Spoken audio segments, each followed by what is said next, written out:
The nurses outside my hospital room spoke Spanish about pulling the plug and thought I was unconscious. The motorcycle accident happened on a Thursday afternoon in early November, when a delivery truck ran a red light at the intersection of 5th and Madison. I was heading home from my shift at the bookstore, taking my usual route through downtown Portland, when the truck's front bumper caught my rear wheel and sent me flying across 2 lanes of traffic.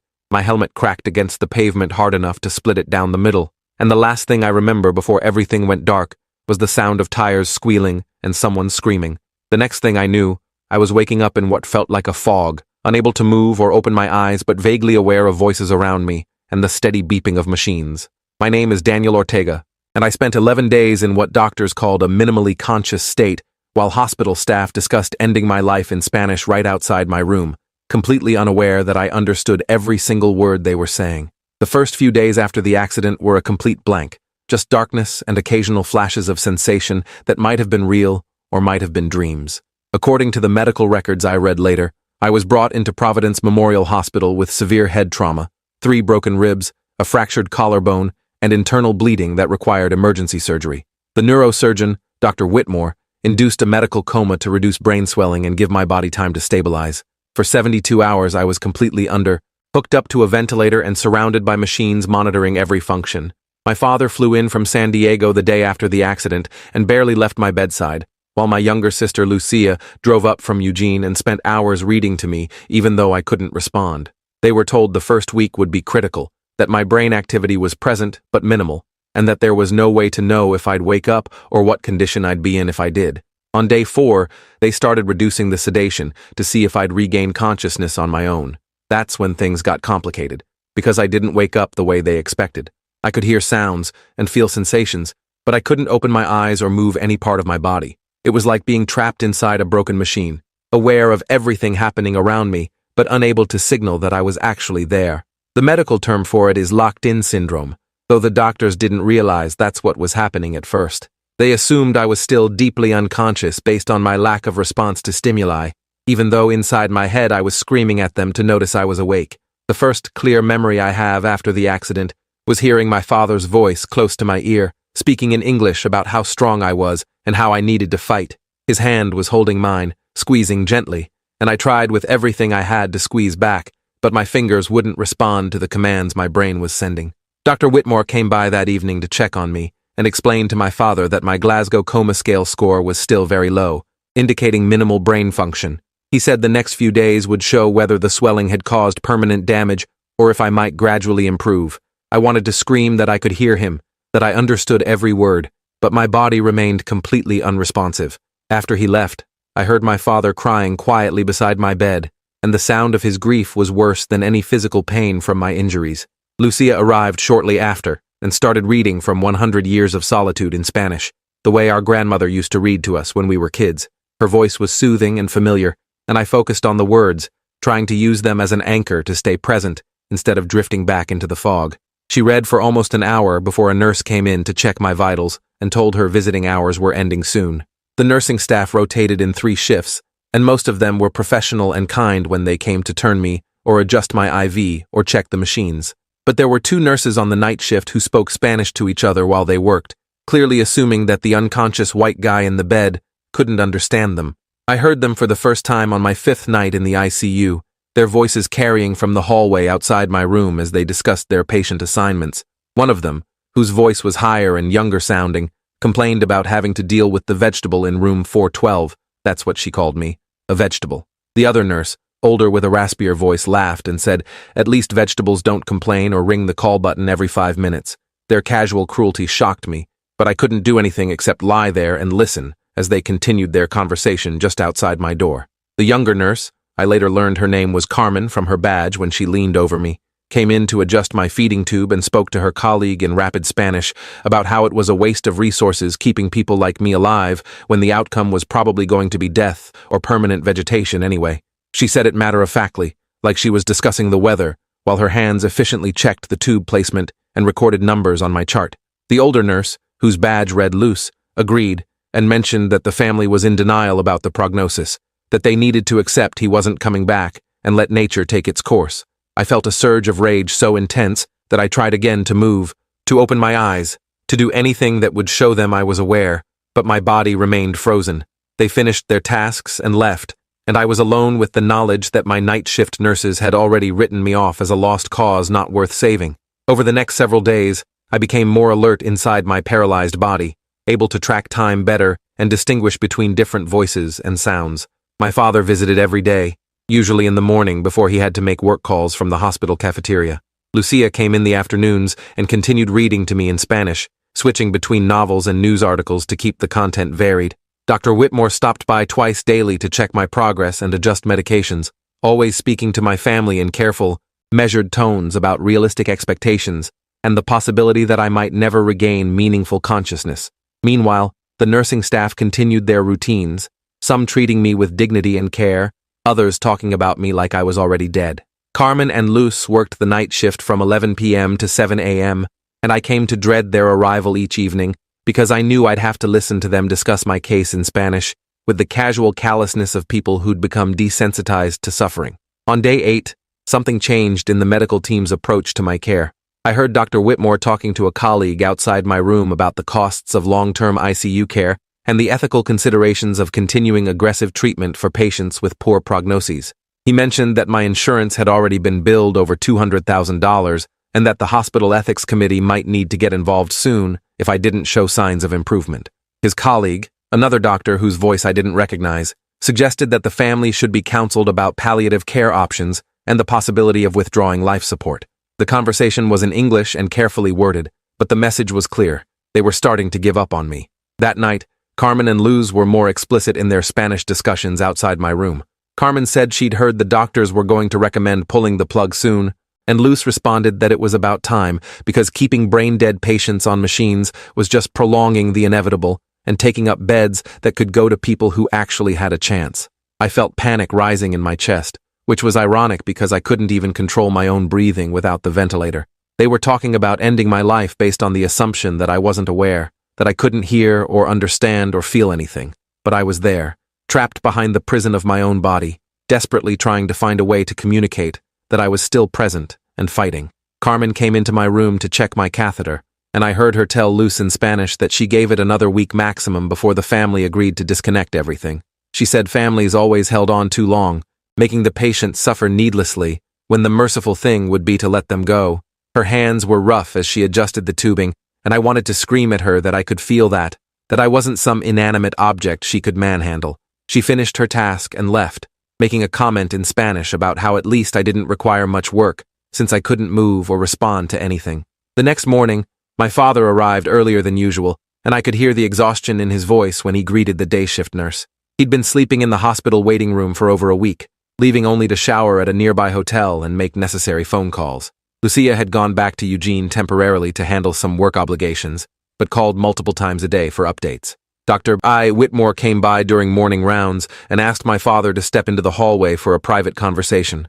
I couldn't hear everything they said, but I caught enough words to understand they were discussing next steps and the possibility of moving me to a long-term care facility if my condition didn't improve. My father's voice cracked when he asked if there was any chance I'd wake up, and Dr. Whitmore's response was carefully non-committal, lots of medical jargon that essentially meant they didn't know but weren't optimistic. After the doctor left, my father came back to my bedside and held my hand in silence for a long time. I could feel the warmth of his palm against mine and the slight trembling of his fingers, and I concentrated every bit of mental energy I had on trying to squeeze back, trying to move even a millimeter to show him I was there. Nothing happened. My hand remained limp and unresponsive, and eventually my father let go and left to make phone calls. I spent the rest of the morning alone, except for periodic nurse visits, practicing in my head how I might move different body parts. I started with my fingers, trying to remember what it felt like to curl them into a fist, then moved to my toes, then my eyelids. Everything stayed frozen, like the connection between my brain and my body had been severed completely. By afternoon, I was exhausted from the mental effort, even though I hadn't physically moved at all. Lucia called and spoke to the day shift nurse, asking for an update on my condition. The nurse, a kind woman named Dorothy, who always explained what she was doing before touching me, gave a gentle but honest assessment that there had been no change in my responsiveness. I heard Lucia crying on the other end of the phone, and Dorothy stayed on the line with her for several minutes, offering comfort and encouragement. That night, Carmen and Luz returned for their shift, and their Spanish conversation outside my room was darker than usual. Carmen mentioned that she'd overheard Dr. Whitmore talking to a social worker about my case, discussing the process for getting family consent to withdraw life support. Luce said she'd seen it happen dozens of times, families clinging to false hope until the medical bills became overwhelming and they finally accepted reality. She described the process in clinical detail, how they'd remove the breathing tube and stop the medications, how death usually came within minutes or sometimes hours depending on the patient's condition. Carmen asked if they'd keep me sedated during the process, and Luce said probably, though sometimes with vegetative patients they didn't bother since there was supposedly no awareness of discomfort. The casual way they discussed my potential death, in Spanish right outside my door, while assuming I couldn't understand, filled me with a terror I'd never experienced before. I had to find a way to communicate, to show them I was conscious and aware. I spent the entire night after they finished their rounds trying different techniques I'd read about in a neuroscience article years ago. I tried to change my breathing pattern, though the ventilator controlled most of that. I tried to move my eyes beneath my closed lids. I tried to twitch any muscle anywhere in my body. Hours passed with no success, and by morning, I was mentally and emotionally exhausted. My father arrived and resumed his usual position beside my bed, talking quietly about nothing important, just filling the silence with the sound of his voice. He mentioned that my boss from the bookstore had called asking about me, and that my apartment rent was paid through the end of the month. Small, practical details that felt both mundane and profound, reminders of the life I'd been living just over a week ago that now seemed impossibly distant. Dr. Whitmore came by late morning with another doctor I'd heard before, an ethics specialist named Dr. Patel. They asked my father to join them in a conference room for a family meeting, and the serious tone of their voices made it clear this wasn't going to be good news. I was left alone with just the machines beeping around me, and I tried once again to move something, anything, to create some visible sign that I was conscious. My right index finger was resting on top of the blanket, and I focused every ounce of concentration on that single finger, imagining it lifting, bending, twitching, any movement at all. Nothing happened. After what felt like hours, but was probably 30 minutes, my father returned to the room, and I could tell immediately from his breathing that he'd been crying. He sat down heavily in the chair beside my bed and took my hand again, holding it between both of his. His voice was thick with emotion when he started speaking in Spanish, addressing me directly for the first time. He said the doctors had told him my brain activity wasn't improving and that the longer I stayed in this state, the less likely I was to recover meaningfully. He said they'd recommended considering palliative care and possibly withdrawing life support to let me go peacefully.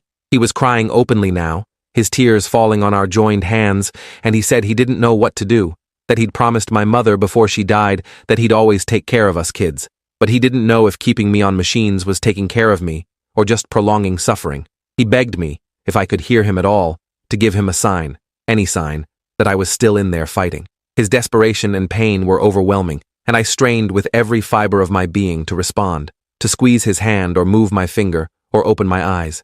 For several minutes, nothing happened while he sat there crying and holding my limp hand. Then, so faintly I almost missed it myself, I felt something in my right index finger. Not movement exactly, but a sensation, like the beginning of connection being reestablished. I focused on that feeling, nurturing it, encouraging it, trying to amplify it into actual motion.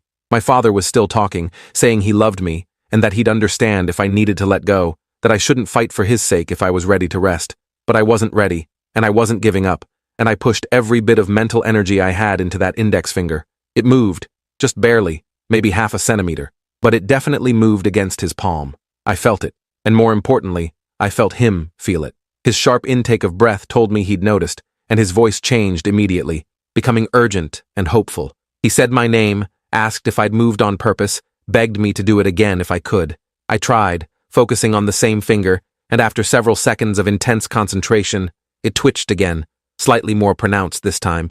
My father started yelling for the nurse, his voice echoing down the hallway, and within seconds Dorothy came rushing in asking what was wrong.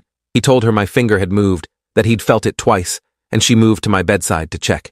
She asked him to stay quiet and observe while she tested my responses, speaking to me in a clear voice and asking me to move my finger if I could hear her.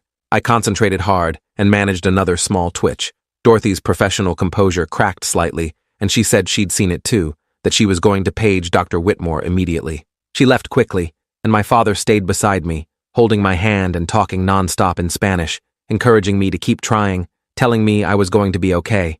I was exhausted from the effort of moving that one finger, but I'd done it. I'd created a visible sign that I was conscious and aware. Dr. Whitmore arrived within 15 minutes, moving faster than I'd ever heard him move before. He brought another neurologist with him, Dr. Kim, and they performed a series of tests, asking me to move my finger in response to specific questions. Yes meant move once, no meant don't move. Could I hear them? One twitch. Did I know where I was? One twitch. Was I in pain? No movement. Did I understand we were at a hospital? One twitch. The questions went on for almost an hour, and while I couldn't answer them all because the finger movements were exhausting and inconsistent, I managed enough responses to convince them I was genuinely conscious and comprehending. Dr. Whitmore's voice had completely changed from the resignation I'd heard earlier, now filled with excitement and clinical fascination. He told my father this was extraordinary, that I was showing signs of locked-in syndrome rather than true unconsciousness, which changed everything about my prognosis and treatment plan. They scheduled an immediate MRI and additional neurological tests, and suddenly my room was full of activity as nurses prepared to transport me. I heard Dr. Whitmore calling other specialists and describing my case, his voice animated in a way I'd never heard before. Carmen and Luz's shift would be starting in a few hours, and I found myself almost looking forward to their arrival, to the moment when they'd discover that the vegetable they'd been discussing pulling the plug on was actually fully conscious and had understood every word they'd said. But first, I had to get through the battery of tests they were planning. The transportation process was uncomfortable and disorienting, being wheeled through hallways while unable to see or move, hearing snippets of conversation from staff we passed. The MRI machine was loud and claustrophobic, even though I couldn't move to express my discomfort, just had to lie there while it scanned my brain for however long the test required. When they brought me back to my room, my father was waiting with Lucia, who'd driven back up from Eugene as soon as she heard the news. She was crying and holding my hand, speaking rapidly in Spanish about how she'd known I was still there, that she'd felt it when she was reading to me. The doctors explained that the MRI showed significant brain activity in the regions responsible for consciousness and comprehension, confirming that I was aware despite my inability to move or communicate normally. They said locked-in syndrome was rare but well documented, and that with intensive therapy, some patients could regain limited movement and develop alternative communication methods. The prognosis had shifted from terminal to challenging, but potentially manageable, and the entire tone around my care changed immediately. Dr. Whitmore apologized for the earlier discussions about withdrawing support, explaining that without clear signs of consciousness, they'd had no way of knowing I was aware and had assumed I was in a persistent vegetative state. That evening, as visiting hours ended and my family reluctantly left for the night, I waited for Carmen and Luz to arrive for their shift. Dorothy briefed them during the handoff, explaining the dramatic developments with my case and the new diagnosis of locked-in syndrome. I couldn't see their faces, but I heard the change in their voices, suddenly professional and careful, no longer speaking in Spanish about me like I was an inanimate object. Carmen came in to check my vitals and spoke to me directly in English, explaining what she was doing before touching me, her voice notably gentler than the rough efficiency of previous nights. Luz followed shortly after, and also addressed me by name, asking if I needed anything adjusted for comfort. The irony wasn't lost on me that discovering I was conscious had instantly transformed me from a vegetable to a patient deserving of basic dignity and care. Over the next few days, the medical team established a more sophisticated communication system using eye movements, which I'd started to regain limited control over.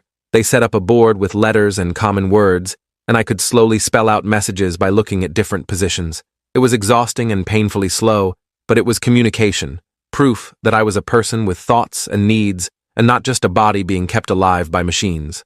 My father stayed by my side constantly, and Lucia took family leave from her job to help coordinate my care. One of the first things I spelled out once I had enough control was a message asking to speak to someone in hospital administration. My father wasn't sure why, but he honored the request and arranged for a patient advocate to visit my room. The advocate, a middle-aged woman named Patricia, who'd worked at the hospital for 20 years, introduced herself and explained she was there to address any concerns about my care. Using the eye-tracking board, I slowly spelled out a message that took almost 30 minutes to complete. I told her about Carmen and Luz, about their conversations in Spanish outside my room, about how they'd called me a vegetable, and discussed pulling the plug while assuming I couldn't understand them. I explained that I was fluent in Spanish, that I'd heard and understood everything, and that their behavior while I'd been unable to defend myself was completely inappropriate. Patricia's face went pale as she read my laboriously spelled message, and she asked several clarifying questions to make sure she understood correctly. My father, who'd been watching the whole exchange, looked horrified when Patricia explained what I'd communicated. Patricia took detailed notes, including the specific dates and times I remembered their conversations, and assured me this would be investigated immediately. She apologized profusely on behalf of the hospital and promised that appropriate action would be taken. I spelled out that I wasn't trying to get them fired necessarily, but that they needed to understand their patients might be aware even when they appeared unconscious, and that everyone deserved to be treated with dignity regardless of their condition. Patricia thanked me for coming forward and said this was exactly the kind of feedback that could improve care for other patients in vulnerable situations. After she left, my father held my hand and said he was proud of me for speaking up, that it took courage to report mistreatment when you were still dependent on the same system for your care. The hospital administration moved quickly. Within 2 days, both Carmen and Luz were removed from my care team and placed on administrative leave pending a full investigation. I learned later from Dorothy that several other patients' families had also complained about Carmen's bedside manner in the past, but nothing had been done because the complaints were always secondhand or subjective. My account was different because I'd understood their Spanish conversations and could provide specific details about what they'd said and when. The investigation expanded to include a review of their patient care records and interviews with other staff members. Dorothy mentioned that the incident had sparked a larger conversation about patient dignity and the assumptions staff sometimes made about unconscious or unresponsive patients. My recovery was slow but steady. After 2 weeks, I'd regained enough muscle control to breathe on my own, and they removed the ventilator, which felt like a victory, even though I still couldn't speak. Physical and occupational therapists worked with me daily, helping me relearn basic movements that most people took for granted. My right hand was the first to show significant improvement, progressing from single finger twitches to being able to grip objects weakly. Speech therapy started once I could control my facial muscles enough to attempt forming words, though my voice was hoarse and barely audible at first. Every small milestone felt monumental after spending days completely trapped inside my paralyzed body. My father documented everything, taking photos and videos that he said we'd look back on someday as evidence of how far I'd come.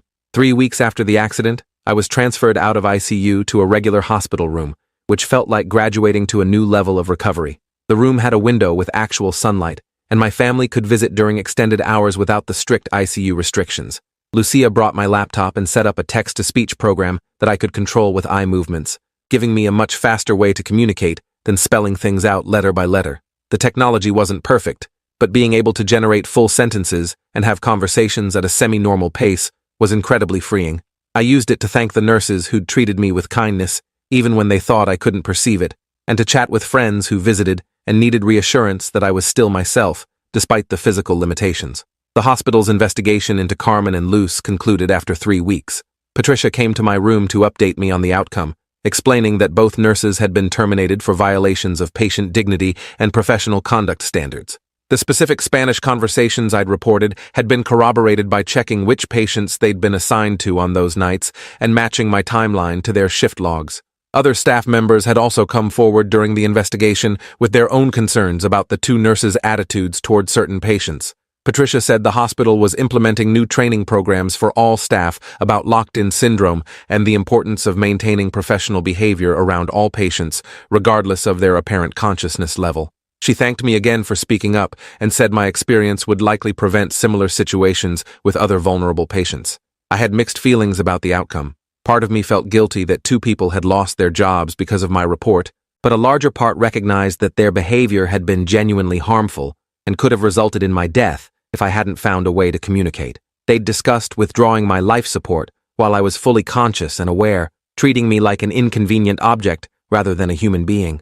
That wasn't acceptable regardless of the circumstances, and other patients deserved better care than what Carmen and Luz had been providing.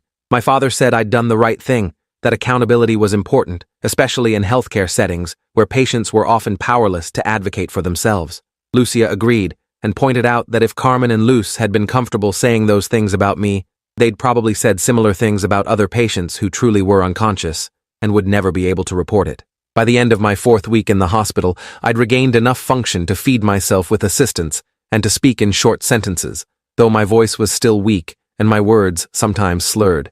The neurological team was cautiously optimistic about my continued recovery, though they emphasized that locked-in syndrome was unpredictable, and I might always have some level of physical limitation. I was scheduled to transfer to an intensive rehabilitation facility where I'd spend several months working on regaining as much independence as possible. The physical therapy sessions were brutal, requiring me to relearn movements my body had forgotten how to perform, but I pushed through them with determination, fueled partly by the memory of lying paralyzed while nurses discussed ending my life. That experience had given me a fierce appreciation for every tiny bit of autonomy I could reclaim. Dr. Whitmore came to check on me one last time before my transfer, and we had a conversation using my text-to-speech program about everything that had happened. He apologized again for the initial discussions about withdrawing support, explaining that medical ethics in cases of severe brain injury were incredibly complex and that doctors had to make difficult decisions with incomplete information. I understood his position intellectually, but emotionally, it was still difficult to reconcile that the same doctors who'd saved my life had also seriously considered ending it. He acknowledged that discomfort and said it was why my case would be used as a teaching example in medical ethics courses, an illustration of why doctors needed to be extremely cautious about assumptions regarding patient consciousness. He promised to follow my recovery progress and said he hoped to see me walking into his office someday under my own power. The rehabilitation facility was intense but effective. I worked with therapists 8 hours a day, 6 days a week, gradually rebuilding strength and coordination in my muscles. My speech improved significantly within the first month, going from barely audible whispers to relatively normal conversation with only occasional slurring. My fine motor control came back slower, but by month 3, I could type on a keyboard and handle basic self-care tasks without assistance. The occupational therapist said I was an unusually motivated patient, and I told her about lying paralyzed and listening to nurses discuss pulling my plug, which she said explained a lot about my drive to recover. Walking was the biggest challenge because my balance and coordination had been severely affected, but with leg braces and a walker, I managed my first independent steps 4 months after the accident. My father and Lucia visited every week, bringing news from the outside world and encouragement when the therapy sessions became overwhelming. Friends from the bookstore sent cards and videos, and my boss assured me my job would be waiting whenever I was ready to return. The psychological aspects of recovery were almost as challenging as the physical ones, dealing with PTSD from the accident and from the experience of being trapped in my body. The facility's psychologist specialized in trauma, and our sessions helped me process the fear and anger I felt about everything that had happened. She said locked-in syndrome survivors often struggled with trust issues in medical settings, and I certainly fit that pattern, becoming anxious whenever healthcare workers spoke in languages other than English around me. 6 months after the accident, I was discharged from the rehabilitation facility with a walker and instructions for continuing outpatient therapy. I moved in with my father temporarily while I worked on regaining full independence, and Lucia came up from Eugene most weekends to help with tasks I still struggled with. The motorcycle was a total loss, and I had no intention of ever riding again, but I'd survived with my cognitive function intact and a decent chance of eventually living independently. My case had become somewhat known in medical circles, discussed in journals and at conferences as an example of locked-in syndrome with successful recovery. Dr. Kim, the neurologist who'd done my initial testing, asked if I'd be willing to participate in a research study about conscious awareness in apparently unconscious patients, and I agreed, hoping my experience might help improve diagnostic techniques. The bookstore welcomed me back for limited hours after 7 months, and being able to work again, even just a few shifts a week, felt like reclaiming a piece of my pre-accident identity. Customers who'd heard about what happened would sometimes ask questions, and I'd gotten comfortable with a brief explanation about the accident and recovery. What I didn't usually mention was the part about the nurses discussing pulling my plug in Spanish, assuming I couldn't understand. That detail felt too personal and complex to share casually, though I did talk about it in therapy and occasionally with close friends. It had fundamentally changed how I viewed medical care and patient advocacy, making me much more aware of how vulnerable people in hospitals truly were. Carmen and Luz's termination had been the talk of the hospital nursing staff for weeks, according to Dorothy, who stayed in touch with periodic updates. Some nurses had been shocked by their behavior, while others had defended them, saying they'd just been venting and hadn't meant any real harm. That division bothered me because it suggested some healthcare workers still didn't fully grasp that unconscious or unresponsive patients might be aware and deserving of the same respect as alert patients. The hospital's new training program was supposedly addressing that issue, but changing institutional culture took time. I hoped that my willingness to report what I'd experienced might make at least some staff members think twice before assuming their patients couldn't hear or understand them. A year after the accident, I attended a support group for locked-in syndrome survivors and families, something my psychologist had recommended. The group met monthly at a community center, and I was surprised by how many members there were, people at various stages of recovery or living with permanent limitations. Hearing their stories and sharing mine created a sense of community I hadn't realized I needed. Many of them had experienced similar issues with medical staff making assumptions about their awareness, and several had stories about inappropriate conversations they'd overheard while appearing unconscious. One man described hearing his own wife discuss whether to divorce him while he was supposedly in a vegetative state, a betrayal that had poisoned their relationship even after his recovery. A woman talked about nurses making crude jokes about her appearance while bathing her, comments she'd heard and remembered, despite having no way to respond at the time. These stories reinforced that my experience with Carmen and Luz wasn't an isolated incident, but part of a broader problem in how some healthcare workers viewed and treated incapacitated patients. The support group discussed strategies for patient advocacy and ways to educate medical staff about the possibility of hidden consciousness. Several members had become involved in efforts to improve hospital protocols, and I found myself joining them at a hospital ethics board meeting to share our perspectives. Speaking publicly about my experience was nerve-wracking, but I managed to explain clearly what it had been like to be fully conscious while staff discussed ending my life, and how their assumption that I couldn't understand Spanish had led to conversations that no patient should have to overhear about themselves. The ethics board seemed genuinely affected by the testimony, and several members asked thoughtful questions about how they could better protect vulnerable patients. One board member mentioned that they were considering implementing a policy requiring all patient discussions, even in staff lounges or hallways, to be conducted with the assumption that patients or family members might overhear and understand regardless of language or apparent consciousness level. It wasn't a perfect solution, but it was a step toward cultural change. Another member suggested regular training updates that included stories from patients like me, first-hand accounts of what hidden consciousness felt like and how staff behavior had impacted our recovery and well-being. My physical recovery plateaued around the 18-month mark, leaving me with some permanent limitations, but overall good function. I could walk without assistance, though I tired easily, and my fine motor control was good enough for most daily tasks. My speech was almost completely normal, except when I was very tired or stressed. The neurological team said this was probably as close to full recovery as I'd get, that the remaining deficits were likely permanent due to the severity of my initial brain injury. I'd made peace with that, grateful for what I'd regained, rather than dwelling on what was lost. The fact that I'd survived at all, much less with my cognitive abilities intact, felt like a miracle when I thought about how close I'd come to having life support withdrawn while I was fully conscious inside my paralyzed body. My father eventually admitted that he'd been hours away from signing the papers to withdraw life support when my finger had twitched. Dr. Whitmore had scheduled a family meeting for that afternoon to finalize the decision, and my father had spent the morning praying for a sign, any indication of whether he was making the right choice. He said feeling my finger move against his palm had been the clearest answer to prayer he'd ever received, and he'd never doubted since that moment that I was going to survive. Lucia said she'd always felt my presence when she read to me in Spanish, that she'd sensed I was listening even when the doctors insisted I was unconscious. Looking back, I realized how fortunate I'd been that my family hadn't given up sooner, that I'd regained the ability to communicate before the ethics committee meeting that Dr. R. Whitmore had mentioned.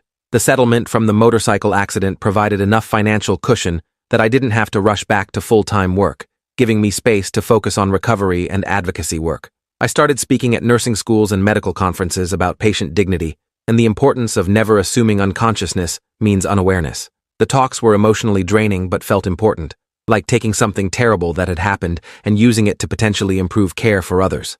Students always had thoughtful questions, and I appreciated their genuine interest in learning from my experience. Some shared stories about clinical rotations where they'd witnessed staff making assumptions about unresponsive patients, and several said my talk had changed how they'd approach patient care in their future careers. Carmen and Luz never reached out to apologize, and I didn't expect them to. Patricia from the hospital administration mentioned that both had found work at other facilities, though presumably with the termination on their records, future employers would ask questions. I hoped the experience had taught them something about patient dignity, but I'd never know for sure. What I did know was that their behavior, while hurtful and inappropriate, had ultimately motivated me to advocate for better patient care standards. If they'd treated me with basic respect and dignity during those 11 days when I was locked in and vulnerable, I might not have become involved in healthcare advocacy at all. Sometimes the worst experiences push people toward their most meaningful work. 2 years after the accident, I was invited to speak at Providence Memorial Hospital's staff appreciation event, which felt surreal given that I'd been a patient there fighting for my life. The invitation came from Dr. Whitmore, who explained that the hospital wanted to acknowledge how my case had transformed their approach to patient care and consciousness assessment. I accepted, though I was nervous about returning to the place where I'd experienced such trauma. Walking through the hospital entrance with my father beside me for support, I remembered being wheeled through these hallways on a gurney, unable to move or see but hearing everything around me. The ICU floor looked different from a mobile perspective, and several nurses from my time there recognized me and stopped to chat, marveling at my recovery. My speech at the event focused on the importance of treating every patient with dignity, regardless of their apparent consciousness level, and I shared specific examples from my time in the locked-in state. I mentioned hearing staff members discuss my prognosis in ways that assumed I couldn't understand, and how isolating and terrifying that had been. I thanked the nurses and doctors who'd treated me with respect and kindness, even when they thought I couldn't perceive it, and I acknowledged that healthcare workers face enormous stress and challenges that can lead to compassion fatigue. But I emphasized that patients are always deserving of basic human dignity, and that the words spoken around them matter even when they can't respond. The room was completely silent when I finished, and several staff members approached afterward to thank me for sharing my story and to promise they'd remember my words when caring for future patients.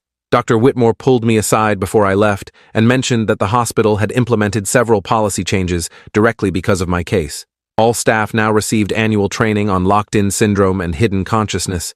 Patient discussions were required to be conducted as if the patient could hear and understand, and they'd improved their neurological assessment protocols to catch signs of awareness more quickly. He said my willingness to report what I'd experienced with Carmen and Luce, despite the potential awkwardness of remaining under the same hospital's care, had been the catalyst for meaningful institutional change.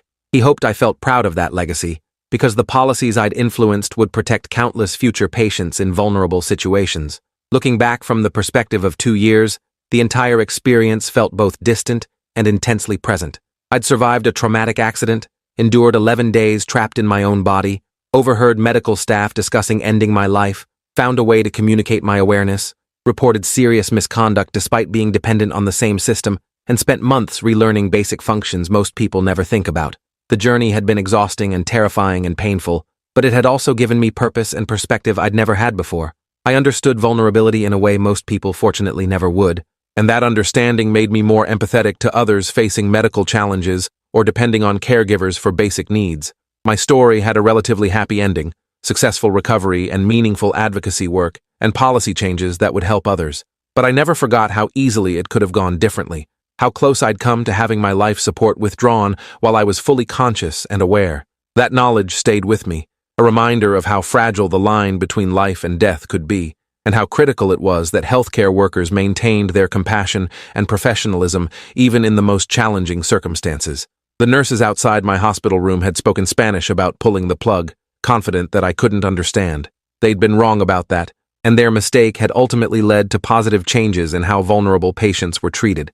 Sometimes the universe provided teachable moments in the most unexpected and difficult ways, and it was up to us to learn from them and do better going forward. Appreciate you watching this far. If you enjoyed it, drop a like, leave a comment, and subscribe so you won't miss the next story.